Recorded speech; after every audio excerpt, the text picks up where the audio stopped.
Good morning, students. Today we are going to do our third poem, and that is Coming, written by Philip Larkin.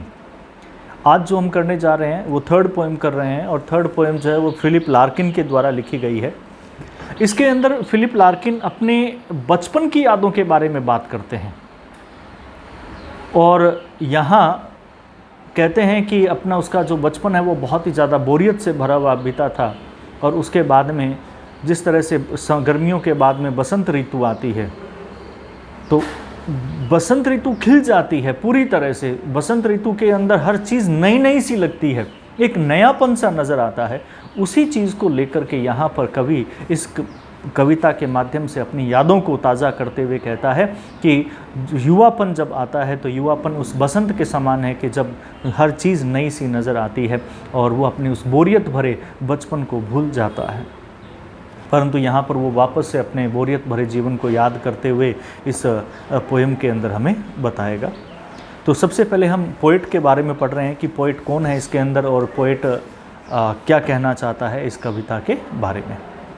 So here, first of all, we are going to do introduction of the poet. Philip Larkin, who was born in 1922 and died in 1985. So now is a leading British poet of his time. He is famous as the leader of movement in English poetry in 1950s. यानी कि ये 1950s का एक poet है, और इसने बहुत ही अग्रणी एक जो आंदोलन हुए थे, या ये कह सकते हैं कि जो बहुत ही ज़्यादा एक मूवमेंट्स चले थे इस लिटरेचर के बदलाव के, यानी कि अंग्रेजी कविता के जो क्षेत्र है, इंग्लिश पोइट्री का जो क्षेत्र है, उसके अंदर जो आंदोलन हुए उनके अंदर इन्होंने बहुत ही लीडिंग रोल प्ले किया था उस समय के अंदर। He was born in Coventry, Warwickshire on 9th August 1920. So here he was born in Coventry, Warwickshire. Warwickshire is in London on 9th August 1922. He had an unremarkable childhood. उसका जो बचपन था वो अनरिमार्केबल था। अनरिमार्केबल से मतलब साधारण सा, जिसकी कोई ज़्यादा पहचान नहीं थी, बहुत ही बोरियत से भरा हुआ उसका बचपन था। In this poem coming he has described his childhood. इस पोएम के अंदर वो क्या कर रहा है, अपने बचपन के बारे में बता रहा है एज ए फॉरगेटन बोर्डम, कि एक ऐसा बोरियत भरा जीवन जिसे कभी भुलाया नहीं जा सकता। Even as a child, he wrote prose 1,000 words at night after homework. यानी कि एक बात और बतानी पड़ेगी इसके बारे में कि इतने अच्छे कवि ये थे कि इन्होंने जब ये बचपन में थे, यानी कि जब वो चाइल्ड थे, छोटे बच्चे थे, इन्होंने प्रोज लिखी थी। और 1,000 words at night जो नाम था आफ्टर होमवर्क, ये पूरा नाम है उसका, 1,000 words at night after homework।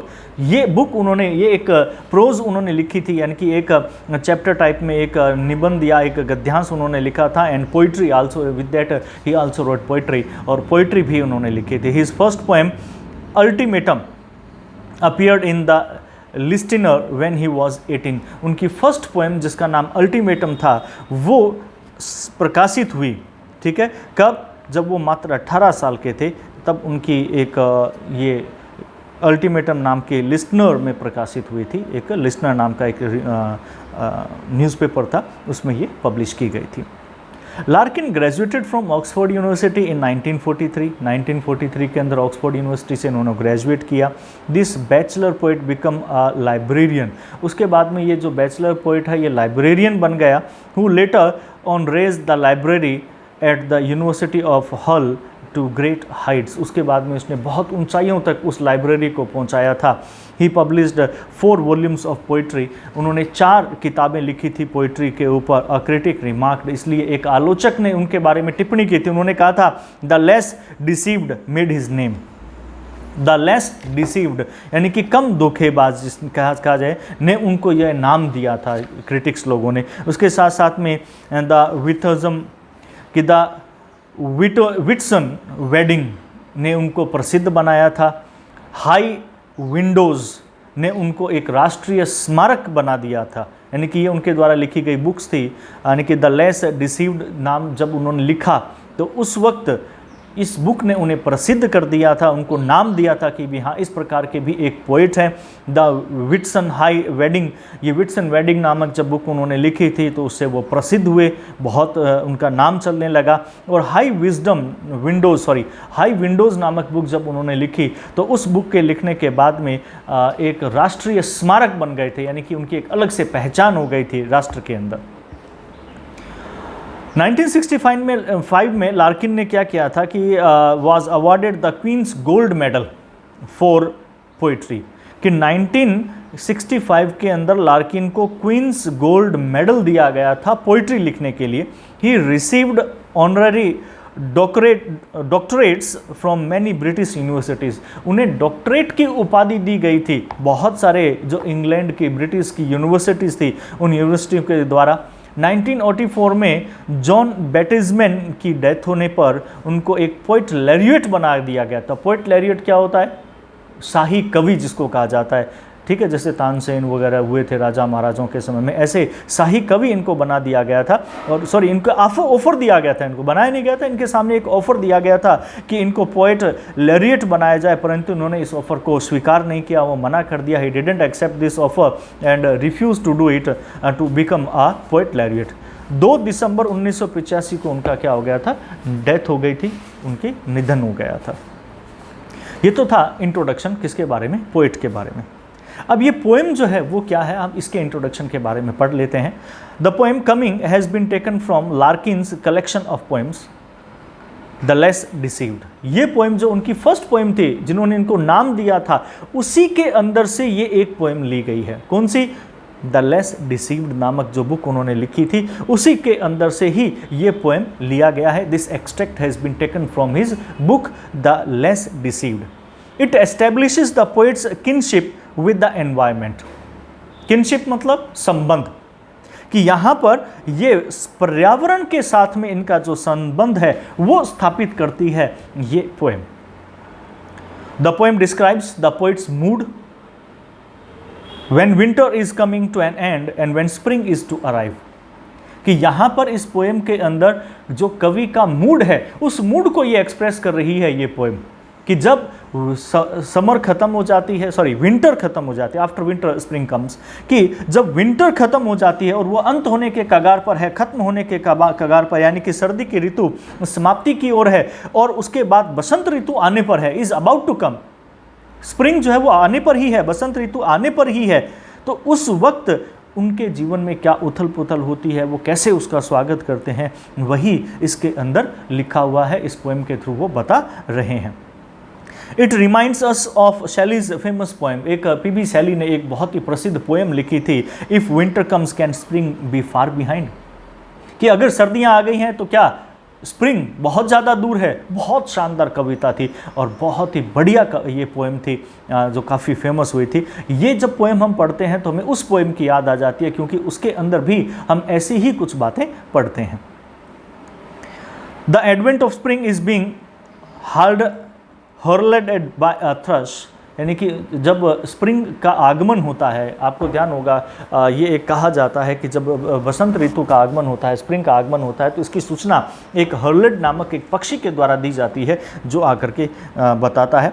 तो यहाँ पे बसंत ऋतु के आगमन की घोषणा जो है वो थ्रश नामक एक पक्षी जो होता है, ठीक है, सॉरी हर्लेडेड तो आगमन की सूचना देना होता है, थ्रश नामक एक पक्षी है, कि थ्रश नामक एक पक्षी है वो आगमन की सूचना जो है वो देता है, और इसकी बिल्कुल ताजगी लिए हुए आवाज़ होती है, उसकी जो आवाज़ होती है वो बहुत ही ताजगी लिए हुए होती है। इट्स फ्रेश स्पील्ड वॉइस, इनकी बहुत ही ताजगी से भरी हुई उसकी जो आवाज़ है वो ये घोषणा करती है कि अभी जल्द ही स्प्रिंग जो है आने वाला है, बसंत ऋतु जो है वो आने वाली है।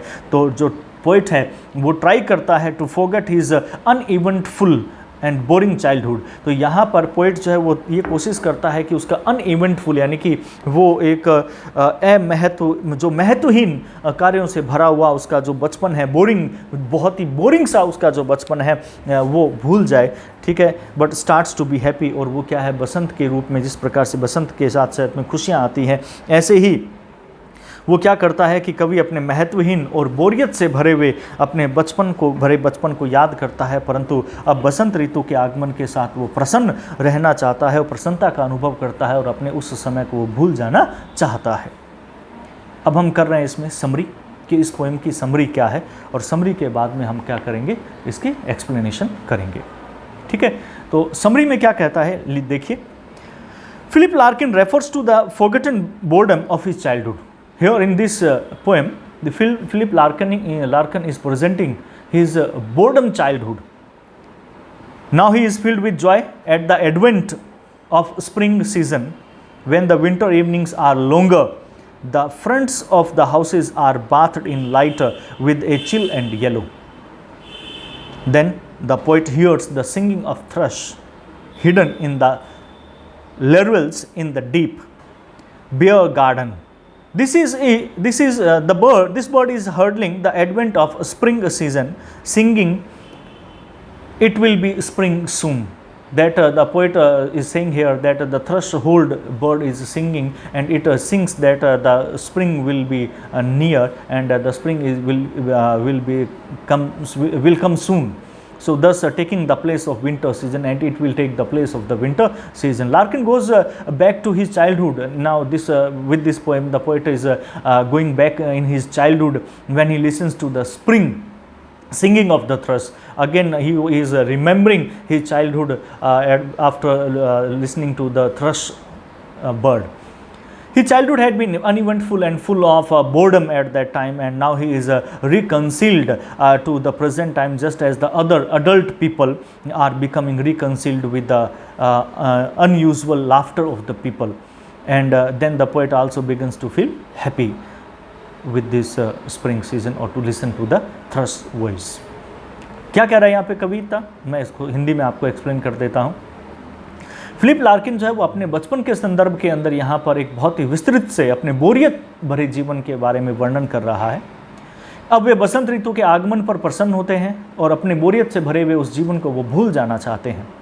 जब सर्दी की शामें लंबी होती हैं, उस समय मकानों के सामने के जो हिस्से होते हैं वो प्रकाश में डूबे हुए होते हैं। कैसा ऐसा प्रकाश जो शीतल यानी कि ठंडा होता है, पीलापन लिए हुआ होता है, क्योंकि सूरज की रोशनी पड़ती है तो वो जो पीलापन सा नज़र आता है। काफ़ी लंदन में आपको पता है बर्फबारी होती है तो वहाँ पे सूरज की रोशनी पड़ती है तो पीला सी रोशनी छा जाती है चारों तरफ, तो वो पीलापन सा लिया हुआ होता है। परंतु जैसे ही बसंत ऋतु आती है तब कभी थ्रस पक्षी का गाना सुनते हैं, उन्हें थ्रस पक्षी का गाना सुनाई देता है, और जैसे ही वो गाना सुनाई देता है तो वो पक्षी जो है वो गहरे एक बेयर मतलब खाली सा एक नग्न जो बाग है उसके अंदर एक लॉरेल नामक झाड़ी है, उसमें वो छिपा हुआ बैठा है और वहाँ बैठा हुआ वो गा रहा है।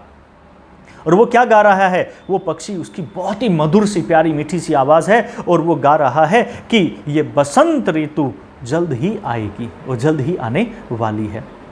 यह पक्षी बसंत ऋतु के आगमन का संदेश देता है और ये गाकर के संदेश देता है और गाकर के ये कहता है कि शीघ्र ही बसंत ऋतु आएगी। और इस तरह से सर्दी के मौसम का स्थान जो बसंत ऋतु है वो ग्रहण कर लेती है, सर्दी चली जाती है, बसंत आ जाती है। ये एक संकेत है। थ्रश पक्षी जब गाता है तो ये संकेत देता है, एक्चुअली ये वास्तव में ऐसा नहीं गा रहा कि बसंत ऋतु आएगी, ये उसके गाने का संकेत है कि अब बसंत ऋतु आने वाली है। तो वो कवि उसके माध्यम से ये बताने का प्रयास कर रहा है।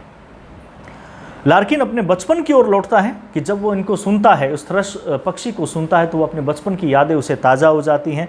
ठीक है, उनका बचपन बिना किसी महत्व के बीता था और बोरियत से भरा हुआ था कि अब उन्होंने वर्तमान समय के अंदर हालातों के साथ में उसने अपना समझौता कर लिया है। अब वो बड़ा हो गया है, जो भी हालात हैं उसे समझौता कर लिया है। बिल्कुल ऐसे ही समझौता उसने कर लिया कि जिस प्रकार से प्रौढ़ व्यक्ति जो होते हैं वो एक दूसरे के साथ समझौता कर लेते हैं। अब कभी कुछ भी नहीं समझते हैं, अब कभी यहाँ पे कुछ भी नहीं समझते सिवाय लोगों की असाधारण हंसी के, और तब कभी स्वयं भी प्रसन्नता का अनुभव कर देता है। यानी कि अब वो जब लोगों को हंसते हुए देखता है, खुशियों से भरे हुए माहौल में देखता है तो वो खुद भी बहुत खुश होता है और वो खुद भी हंसने लगता है, उन लोगों के साथ में बहुत ही प्रसन्नता महसूस करता है। यानी कि अब वो अपने बचपन को, उस बोरियत से भरे हुए बचपन को याद नहीं करना चाहता। तो ये तो थी आपके पास में पोएम कमिंग की समरी। अब इसके बाद में मैं आप लोगों को नेक्स्ट जो प्रोवाइड करवाऊँगा वो आपकी एक्सप्लेनेशन होगी। उस एक्सप्लेनेशन को प्रोवाइड करवाने से पहले मैं आप लोगों को जो हमने इससे पहले की 2 पोएम कर ली है उनके क्वेश्चन आंसर भी मैं आपको उपलब्ध करवाऊंगा। अगर आपको कहीं कोई प्रॉब्लम आ रही है, किसी भी तरह की अगर आपको कोई दिक्कत आ रही है तो आप मुझसे पूछ सकते हैं। मैं आपको उनके जो भी आपके सॉल्यूशंस होंगे मैं I will provide you, definitely मैं आपको ज़रूर उपलब्ध करवाऊंगा। ठीक है, तो तब तक के लिए goodbye, thank you and have a nice day.